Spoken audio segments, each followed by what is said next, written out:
토어제가 시작한 지 딱 한 달째 지났습니다. 토어제 주변 지역으로 풍선 효과가 장난 아니게 벌어지고 있을 것 같은데 과연 정말로 그럴까요?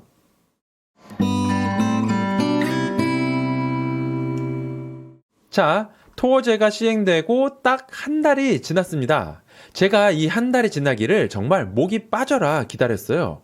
왜냐? 이거 만들어 보고 싶어서요. 지난 영상에서 설명드렸다시피 세월전자민원 창구에서 각 자치구별로 토어제 진행 중인 건을 매일매일 확인이 가능합니다. 그걸 제가 일일이 들어가서 25개구 전부를 집계한 거예요. 그랬더니 딱 한 달 동안 토지거래 허가 신청 건수가 4,490건이었습니다. 토어제가 시작된 지 첫 번째 달인데 그런 거 치고는 정말 숫자가 굉장히 크죠? 근데 중구 여기는 한 달이 지났는데도 아직 빵건이네요? 중구에도 아파트 단지가 크고 유명한 게 되게 많은데 빵건이라는 게 말이 안 되죠? 그래서 제가 좀 찾아봤는데 아직 토어제 관련된 전산 시스템이 좀 미흡한 자치구가 있는 것 같더라고요. 안양시에 있는 동안구도 빵건인데 말이 안 되죠? 평촌에 아파트가 몇 갠데 아직은 약간 시스템 에러가 있다라고 보시면 됩니다. 혹시나 진짜 중구는 토어제 신청이 아예 없었나 싶어서 다른 경로로도 확인을 해봤습니다. 이 방법도 알아두시면 꽤 도움이 되실 거예요. 서울부동산 정보광장에 들어가시면 토지거래 허가 내역을 조회해 볼 수가 있습니다.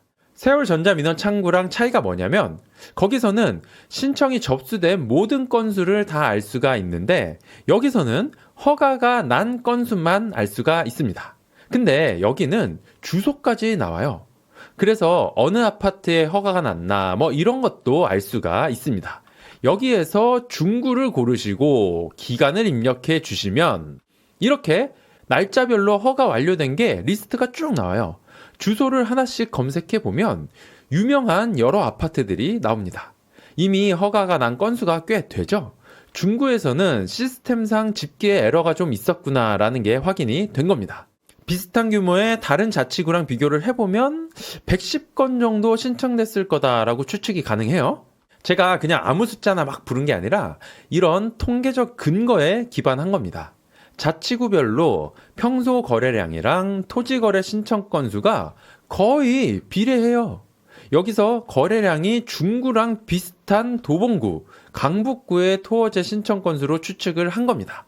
그러면 중구가 110건 정도 나온다라고 가정을 하면 한 달 동안 토어제 신청이 4,600건이 진행된 겁니다.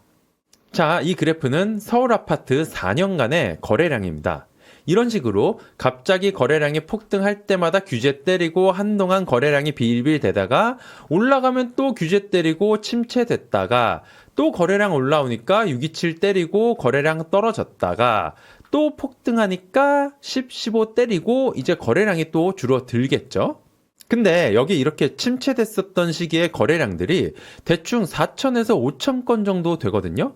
이번에 토어제 이후로 한 달 거래량이 약 4,600건으로 추정이 되는데 토어제 걸린다고 해서 막 엄청 겁먹은 거에 비해서는 뭐 특별히 엄청나게 줄어드는 수치는 아닌 것 같아요. 그냥 규제 직후에 늘상 있었던 수준이라고 볼 수가 있고 오히려 한두 달 지나고 사람들이 이 토어제라는 시스템에 적응하기 시작하면 또다시 더 쉽게 거래량이 올라갈 거예요. 항상 저희는 느꼈었잖아요. 사람들이 시장에 적응하는 속도가 정말 빠르다는 거. 그리고 더 무서운 게 뭐냐면 거래량 그래프를 분석해 보시면 상방도 쭉 오르고 있고 하방도 쭉 오르고 있어요. 상방 하방이 같이 오른다는 게 특히 이 하방의 지지선이 함께 오른다는 게 정말 무서운 겁니다. 시장의 에너지가 장난이 아니게 축적되어 있다는 거거든요. 물론 토어제 신청했다고 다 허가가 나는 거냐? 허가가 안 날 수도 있는 거 아니냐라고 생각하시는 분들도 있을 거예요. 그래서 제가 4,500건의 진행 상황을 전수조사 해봤습니다. 지금 처리 중인 게 51%고 해결된 게 48%죠. 얘네들이 이제 한 달 안에 실거래가가 다다다다닥 박힐 준비를 하고 있는 애들입니다. 그리고 신청자가 취하한 게 1% 정도 되고 구청에 의해서 반려된 건 단 2건밖에 없습니다. 퍼센트로 하면 0.04%예요. 사실상 반려된 거는 거의 없다라고 보셔도 되겠죠. 강남구에 반려 한 건이 있고 광진구에 법적 불가 한 건이 있더라고요. 아마 서류를 준비하실 때 뭔가 문제가 있었거나 세입자가 4개월 안에 퇴거할 수가 없는 조건이라서 반려를 당한 것 같아요. 뭐 인터넷에서 도는 썰처럼 가족 3명이 사는데 큰 평수가 뭐가 필요하냐 같은 말도 안 되는 이유로 반려되거나 하는 일은 거의 없다고 보셔도 될 것 같습니다. 지난번에도 한번 말씀드렸었던 것처럼 토어제 통과 비율이 99%고 사실상 신고제로 운영되고 있다라고 정부에서 발표를 했었죠. 통과 비율 99%도 사실은 99.96%, 사실상 100% 통과라고 보면 됩니다.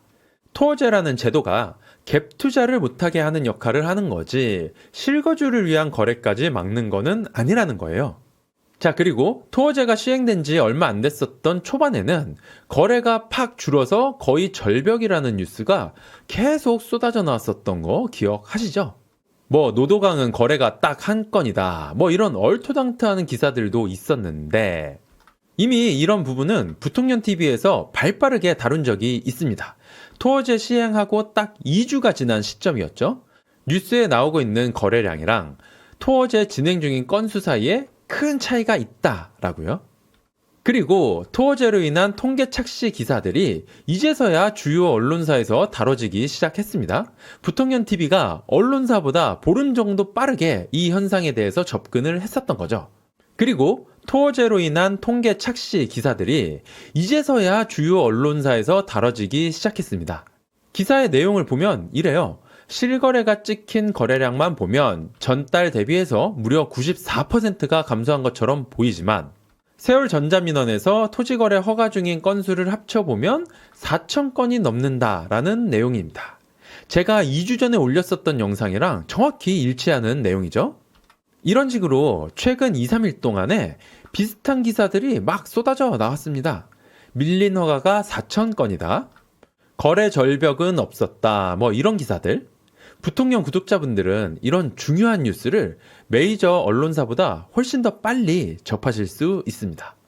아무튼 핵심은 이겁니다. 서울 아파트 가격과 거래량은 다시 불타오르기 시작했고 10, 15대책의 약발은 벌써 끝나버렸다라는 겁니다. 지난번 6.27 대책도 그래도 40일은 갔는데 이번 10, 15대책은 뭐 약발이 한 달도 못 갔죠. 왜 점점 약발이 약해지느냐? 그거는 이런 부동산 대책들이 너무 자주 나오고 그게 효과가 없었다는 걸 반복적으로 느끼게 되면서 시장이 내성을 가지게 됐기 때문이에요. 이렇게 심심하면 튀어나오는 규제들이 시장을 잡기는커녕 시장 참여자들을 더더욱 강하게 만들고 있는 거예요. 자, 서울 급지별 주간 상승률 그래프입니다. 필요할 때마다 아주 절묘하게 백신을 접종을 해주니까 시장이 강해지지 않고 백이겠냐고요. 게다가 정말 놀랍게도 주사 맞은 지 얼마나 됐다고 또 추가 백신을 놔주려고 준비 중이라고 합니다.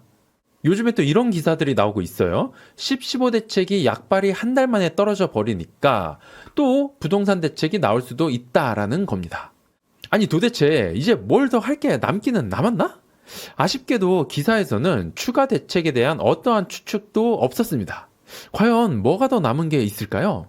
지난 문재인 정권 5년 동안의 집값 상승 그래프입니다. 이 빨간 점들은 아주 굵직한 규제들만 표시해 놓은 거예요. 자잘한 것까지 합치면 28번인 거 다 아시죠? 이거 뭐 적을 칸도 없습니다. 자, 서울 전체 규제지역 지정, DSR 40% 도입, 다주택자 대출 규제, 집값 15억 이상 대출 금지, 양도세, 취득세 인상 등등 진짜 줄기차게 규제들이 나왔죠. 그리고 아래쪽에는 취임한 지 5개월 된 이재명 정권의 집값 그래프입니다. 아직 시작한 지 얼마 안 됐죠?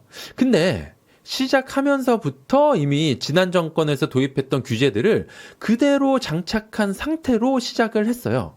DSR 40%, 다주택자 대출 규제, 양도세, 취득세 중과 이런 게 이미 장착된 상태로 시작을 했고 지난 10, 15 대책에서 규제지역 지정, LTV 대출 상한 같은 것도 도입이 됐습니다.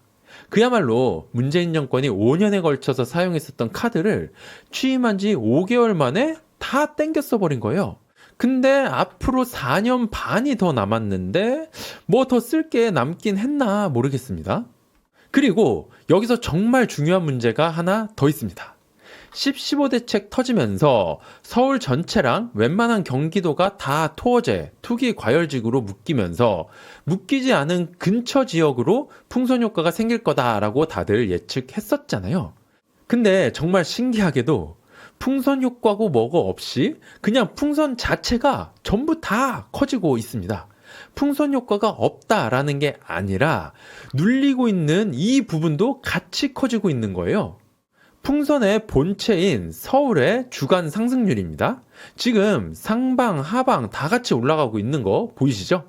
거래량 그래프랑 비슷한 양상으로 보이는데 15대책 약발이 벌써 끝나가는지 상승폭은 여전히 매우 높습니다. 그리고 경기도도 마찬가지예요. 경기도는 토어제 지역이랑 토어제 이외의 지역으로 나눠서 분석을 해봤습니다. 여기 빨간 선이 이번에 토어제로 묶여버린 12개 지역이에요. 여전히 규제 지역이 훨씬 더 많이 상승하죠? 이런 현상은 그동안은 보기가 힘들었었던 현상입니다. 보통은 규제 지역이 딱 묶이면 그 지역은 일단 상승세가 잠깐 멈추고 그 주변 지역으로 풍선 효과가 옮겨가야 되는데 이번엔 규제 지역을 너무 넓게 걸어버리니까 그냥 사람들이 그 규제에 적응해버리는 쪽을 선택해버린 거예요. 풍선 효과는커녕 풍선을 누르는 효과조차도 없어져 버린 거죠. 자, 여러분, 결국에는 딱 한 달 만에 증명이 돼버렸습니다. 토지거래 허가라는 게 사실 진짜 별거 아니다라는 거예요. 사람들이 이제는 그냥 토어제도 아주 쉽게 적응을 해버렸어요. 아무리 토어제로 사람들의 욕망을 막으려고 해도 인간의 욕망을 아예 없애버릴 수는 없는 겁니다. 제가 15대책 이후로 계속 반복해서 말씀드리고 있습니다. 내 집 마련 준비하시는 분들은 뭐 대체 상품이니 대체 지역이니 그런 거에 한눈 팔지 마시고 변화한 정책에 적응을 하셔서 본질적인 가치만 딱 보시고 토어제 지역에서 정착을 하시라라고요. 오늘 제가 준비한 영상이 그런 마음의 결정을 내리는 데 조금이나마 도움이 되었기를 진심으로 바라고 있습니다. 구독과 좋아요 부탁드립니다. 감사합니다.